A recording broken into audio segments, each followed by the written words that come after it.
بسم الله ما شاء الله تبارك الرحمن. الحين وقت تبديل الريش.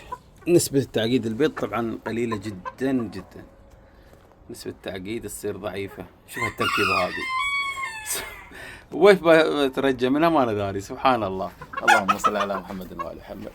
اخرب وانا ماشي. انا قلت اليوم بغير، يمكن احط نفس ذاك الديك نفسه، هي زي ديلا، هي ديلا نفسها يعني. بس على قولتهم من نسبة التعقيد ضعيفة الحين. تبديل ريش، طلع شوف تبديل الريش،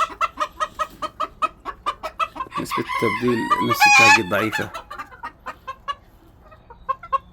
خلال شهر شهر ونص ترجع الأمور طبيعية وإن شاء الله خير. بحاول أشوف أركب زي ذاك الديك، عندي واحد غيره.